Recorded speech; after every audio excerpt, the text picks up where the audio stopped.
Good afternoon, and we welcome you today for our Blanco Oral History Project. My name is Martha Herden, and I'm here doing an interview with Charles Pemberton.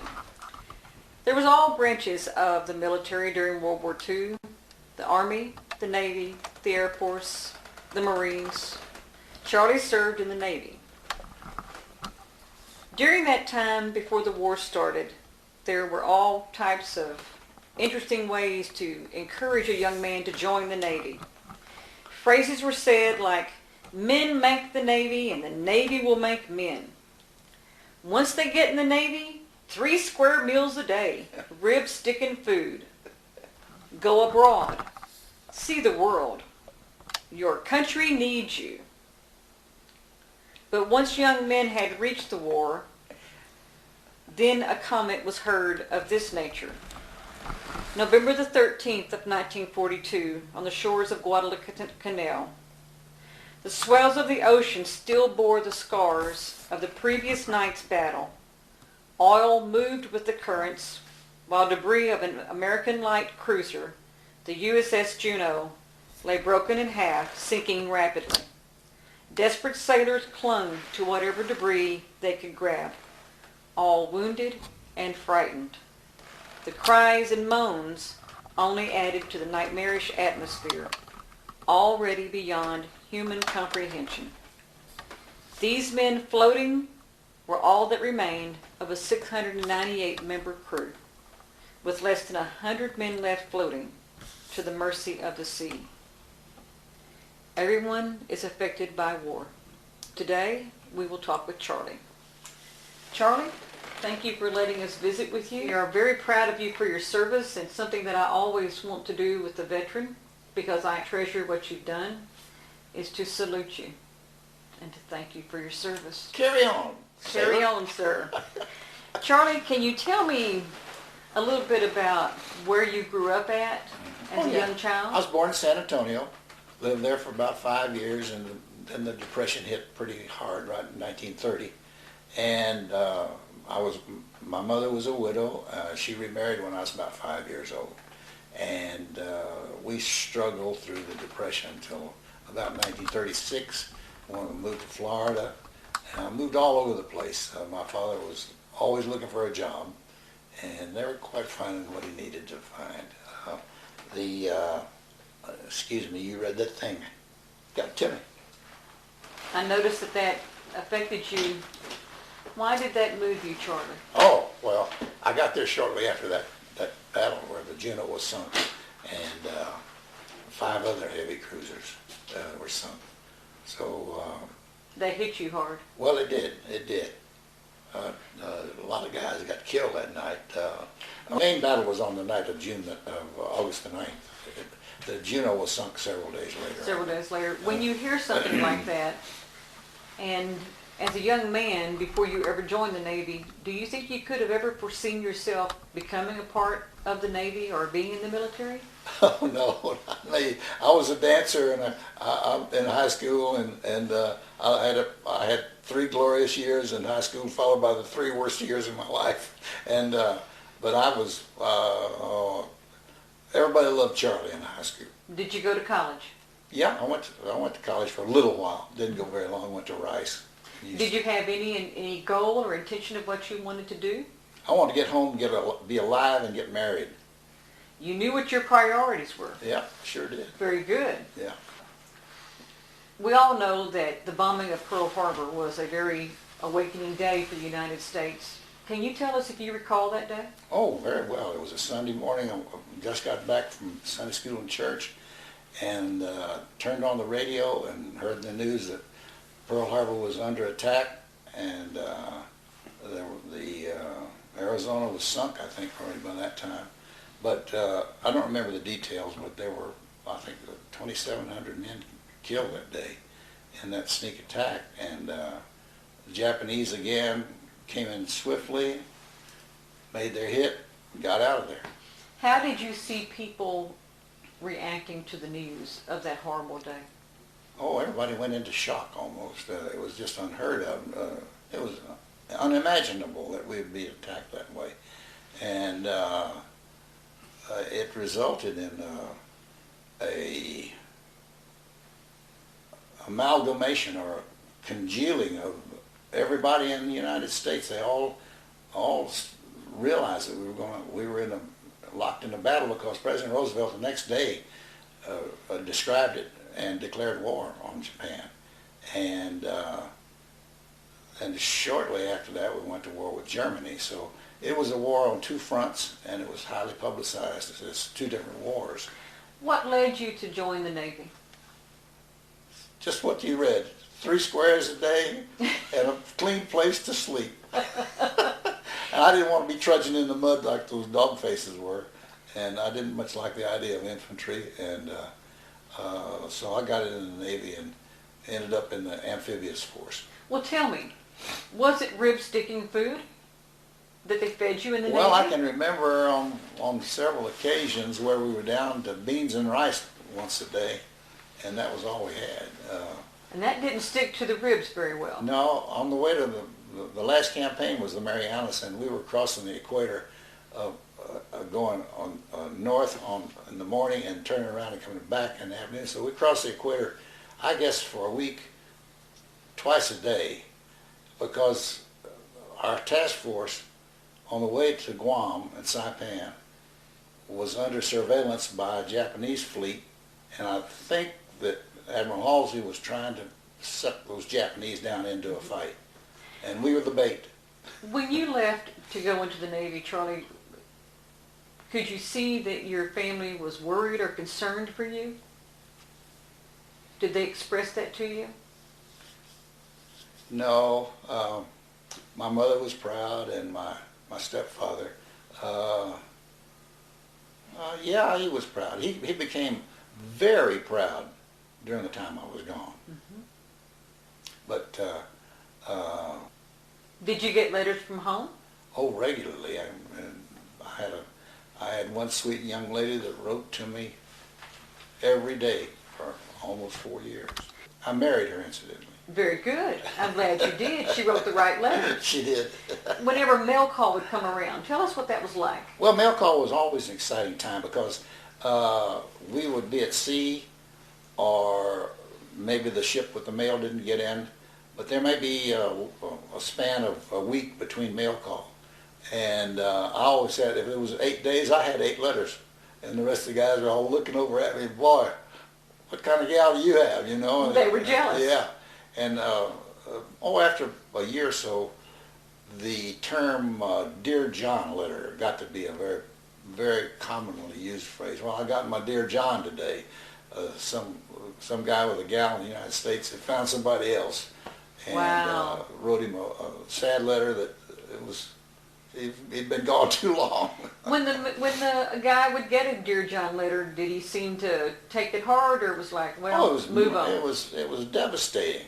Really? Oh yeah, they'd go into a funk for months. In the midst of battle. Yeah. Wow. Yeah. How Now hard? listen, there's something else that you know. I was over there a little more than about 3.5 years, and we went months and months between campaigns. Right. And that was the worst part of it. And the Marines I was with, they would say that they're doing this on purpose because this is too long a time between jobs, and they called them jobs, just like they were robbing a bank or something. So there was a lot of downtime, a lot of boredom. Oh yeah, a lot of boredom and irritation and time to get mad at everybody and Fights. Fights. Yeah. How hard was basic training for you? Well, basic training was a brainwashing. It was just going through Naval Training Station in San Diego. It was I loved drilling, and we drilled every single day. But I loved the music and the rhythm and being a part of that. Uh-huh. And caught on real quick, and really I didn't. The sun was awfully hot. We all had fever blisters, terribly scarred lips from the shots. We'd get the yellow fever shots, and the next day half the company would fall out in the sun. From the effect of the shots. From the effect of the shots, yeah. They expected it, because they had the corpsmen standing by that day after we got the yellow fever shots, because they knew about half the guys are going to fall out. But it doesn't sound like it was something that they shared with you before they gave you the No, shot. no, it was kind of a surprise, a little break in the action. Kind of a wicked surprise, to say the least. When you headed overseas, were you afraid? No, I was 17 years old. I figured I wasn't a bullet made that could kill me. When did a time come that you did feel some fear? Oh, that's a good question. First time I saw the guys getting killed. Tell us about that. I made a believer out of me. Oh, let's just pass that. Let's pass that. All right. What did you do on the ship? What was your job? Well, I went through amphibious training in San Diego, which was pretty brief. Now, in the scale of things, you go into the Navy as an apprentice seaman. Uh-huh. The next step up is a seaman second class. The next step up is a seaman first class. So I didn't progress real far in the rating race, but I went in as an apprentice seaman, and I was seaman second class when I went over to New Caledonia. And they put me in I went over as a coxswain.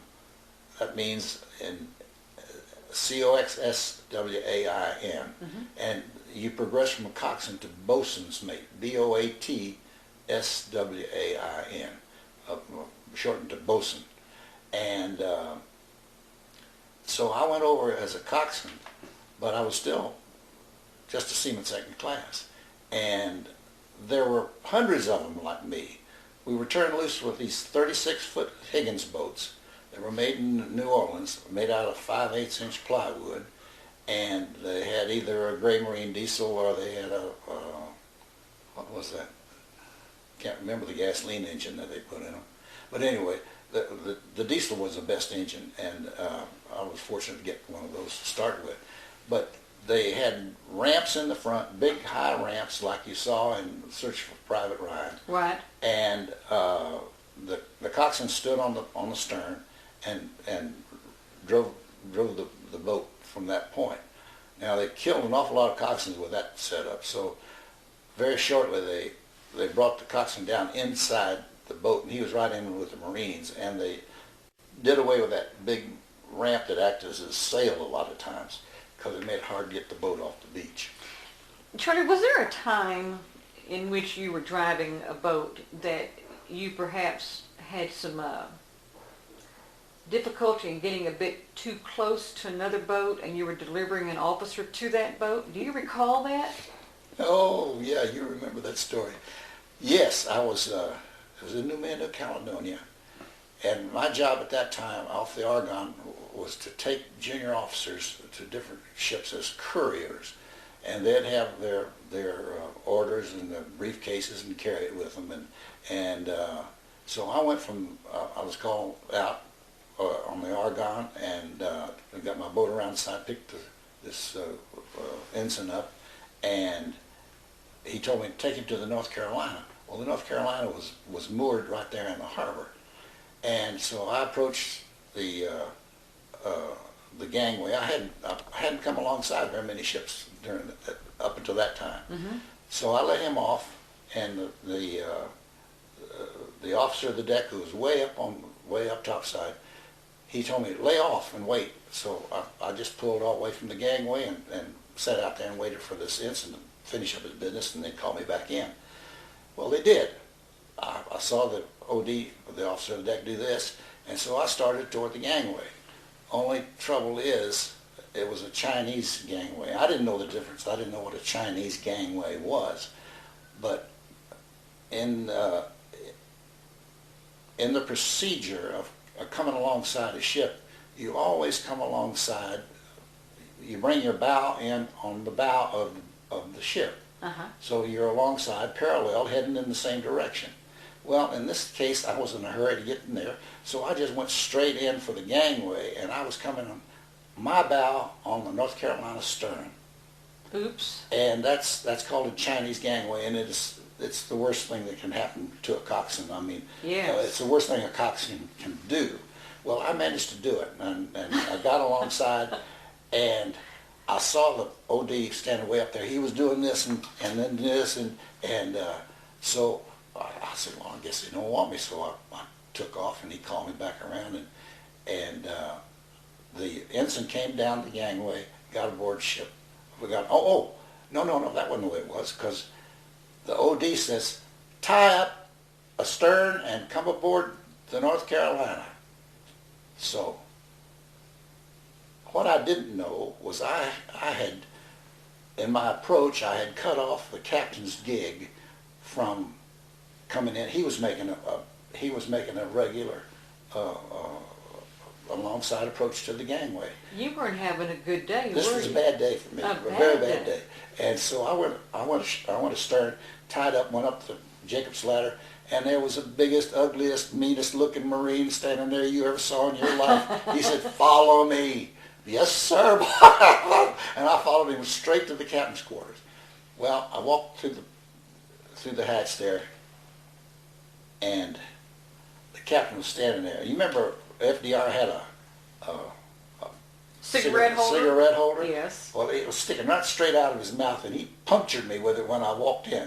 And I mean, he was right in my face, but he didn't burn me with a cigarette. But anyway, he said, "Get in here." And boy, he chewed on me for about 30 minutes. And I mean, he was ferocious. He was red-faced and mad, and I was just standing there taking it, and finally he said, "If this ever happens again, I'm going to get your name and number, and I'm breaking you down to apprentice seaman." And he said, "What's your rank?" And I said, "Seaman second class."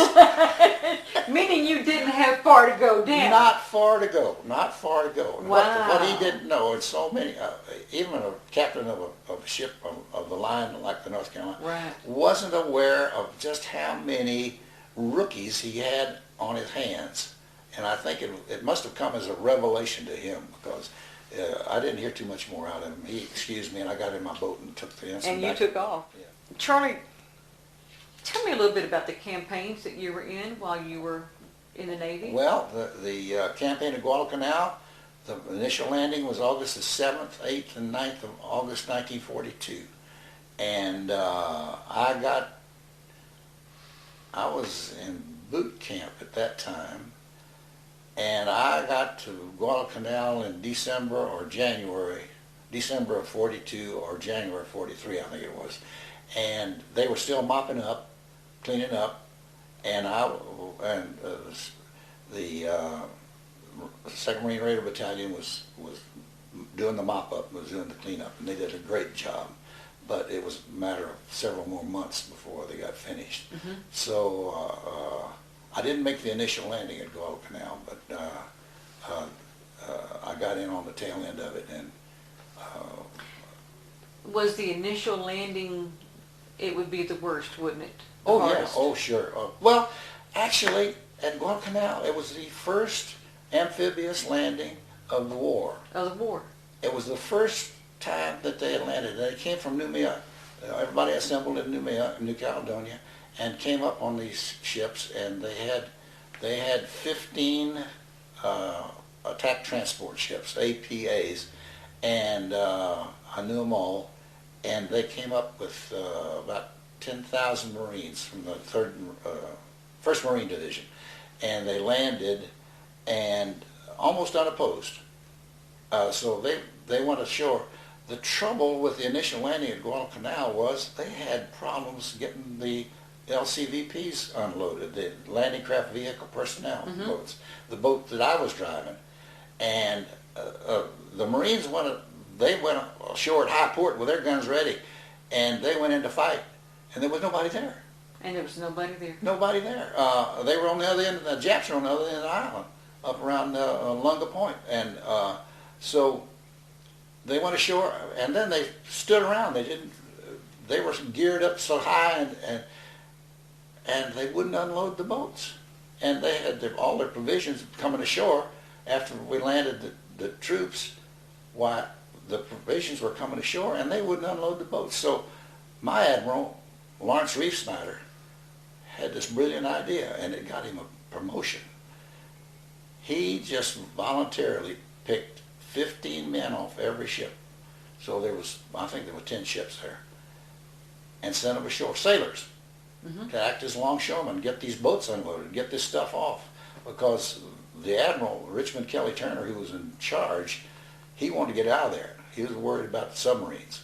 And so they landed at Guadalcanal. They had this impasse at the beach, and they got it finally settled, but they never did get all the ships unloaded. Never got it all unloaded. Because the Japs steamed down on the 9th and shot them all up.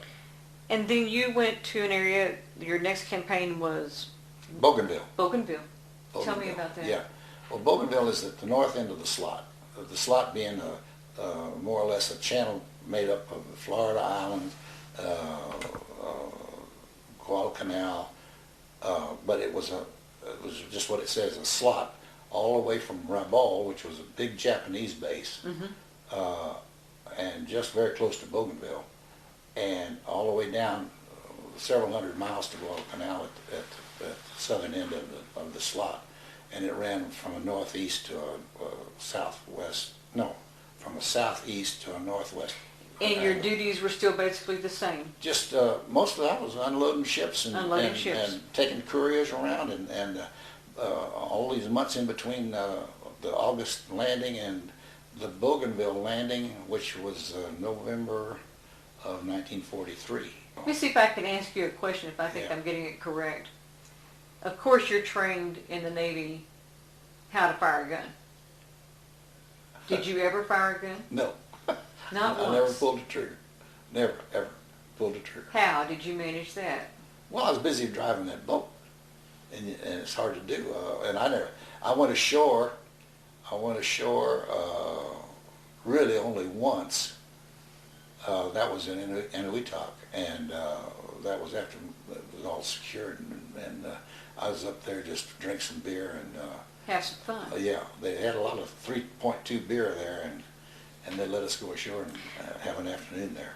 What did you do at the Marshall campaign? What was it like? Marshall Gilbert's? Marshall Gilbert. Well, it was more of a logistic thing for us.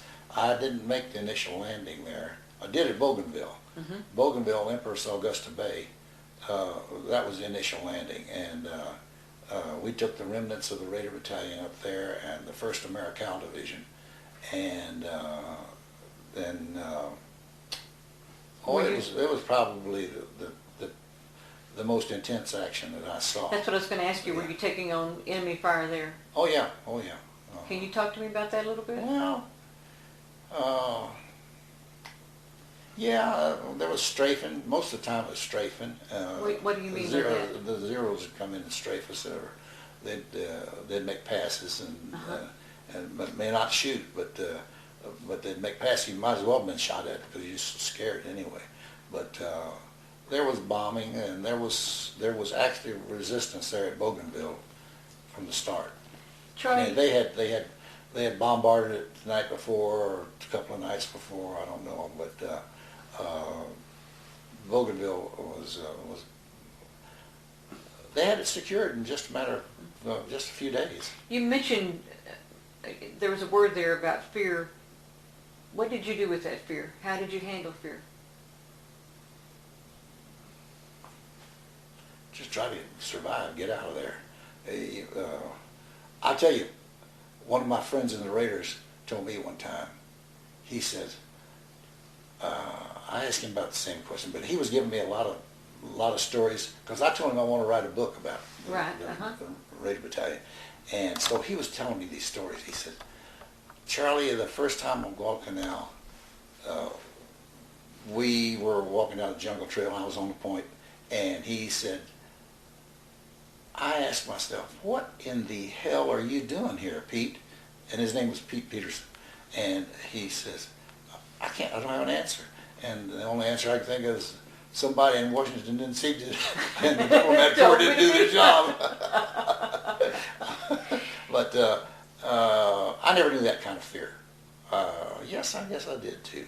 But it's different because he had a gun in his hand. And I never had a gun. I was steering that boat. Could you see a change in soldiers, I mean, in the men when they were coming from having gone into enemy fire and coming out of it? Could you see a change in people? Yeah, most of them pretty badly shot up when I saw them. Because I evacuated wounded a lot. How was that? Oh, it was miserable. These guys are so badly burned or shot up. It's not, that's terrible. Were you able to give them any comfort? I don't know, I was trying to get them off the beach. You just wanted them off that beach? Yeah. You're doing your job. Yeah. One of your other campaigns, Inawak? Eniwetok. Eniwetok. Yeah, now that was a... That's an interesting name. Yeah, Eniwetok. Well, it's one of the atolls in the Marshall Islands. Uh-huh. I think Bikini was one, too. Remember Bikini Island? Yes, where they tested? the name comes yeah. very clear, yes. And later on, we assembled at the Marshall in Kwajalein for the attack on the Marianas, Guam and Saipan. And it was a tremendous atoll. I mean, there was a harbor there you couldn't believe. Hundreds and hundreds of ships there waiting to get underway to the Marianas. And we had what we call TBS. And I was standing to watch on the TBS one night, and TBS stands for Talk Between Ships. And there were hundreds and hundreds of ships, LCIs, LSTs, APAs, and all of them with boats on them, landing craft on them. All loaded down.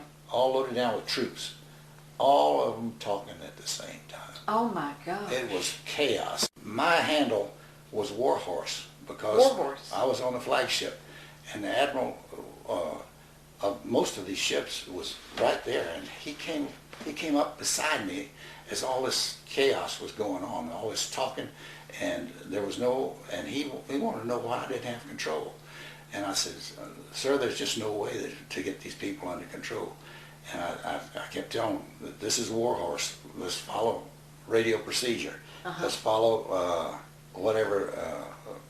And some of these guys didn't even have any idea what the radio procedure was. Right. But as control, they were to come up, ask me for permission to talk, and then call whatever ship they wanted to call. And then I would be as kind of a director of these things. Well, he took the mic away from me. The admiral did. He said, "This is Warhorse. This is Warhorse." And all he got back was a lot of absurdities from these unidentified ships that didn't have to identify themselves at all. How did he react to that? Oh, he blew his stack. I guess so. And boy, I'll tell you, he gave me back the mic and went straight to the signalman, and they started those blinker lights. And my God, they went all night long, and he was giving directives on what was to be done, check who was on watch that time of all these ships, and they were subject to discipline. And we were getting ready to go to Guam. Oh no! That was, and it's a curious thing. My best buddy in high school was in the Marine Corps, and he and I got together later on, and I was telling him this story. He said, "Charlie, I was standing watch on the LCI I was on." He says, "I was part of that." And he started recounting some of the stuff I'd heard, and I remembered it so well. I knew he had listened. He was right there at that time. Now what are the chances of that happening? Oh, it was absolutely. We both just every time we see each other, why we talk about that. It stays with you. It sure does. Sure does. You went to 2 more islands. Guam and Saipan? No, Kagigli, I'm not going to say it right. The Marianas. The Marianas, yeah, And that's then Guam and Saipan. Kagalian or Kwajalein. Kwajalein. This all happened in Kwajalein. What you're just what talking I'm just about. talking about. Wow. It was in the harbor at Kwajalein. And, about how many men, I can hear when you're telling me about such a large gathering, how many men do you think in mass were gathered there? There were thousands, because we not only hit Guam, we hit Saipan and Tinian, which is another island. So there must have been 40 or 50,000. Well, Charlie, I have to ask a plain question here. With that many men and that many boats, were there a lot of facilities on the boats? Oh yeah. I mean, they were pretty rough. Those guys on the landing craft infantry, LCIs, and the LSTs, they had saltwater showers. But they weren't on there but maybe at the most 3 or 4 days. That was what those ships were designed for. For a short amount of time. But now, on the APAs, which were the big ships, well, we had heads, and we had toilet facilities, and we had fresh water. You had fresh water. to bathe in, yeah, except in very dire circumstances, which we got into on this trip to the Marianas. We left Kwajalein and we started east, I guess, toward the Marianas, and we just got rumbles of a Japanese fleet, and so the admiral turned us around and headed us back toward Kwajalein, and we did that for a week, back and forth across the equator, and that's hot. And we really ran out of food in the galley, and we reduced. The little troops were eating beans and rice once a day. Beans and rice. So that was a bad part of that. But the big thing that I remember about Guam was the night before the landing. We had the greatest pyrotechnic display I have ever seen in my life, and I've seen a lot of them since then. The 4th of July was one of them this year. The battleships were way in the back, and the crew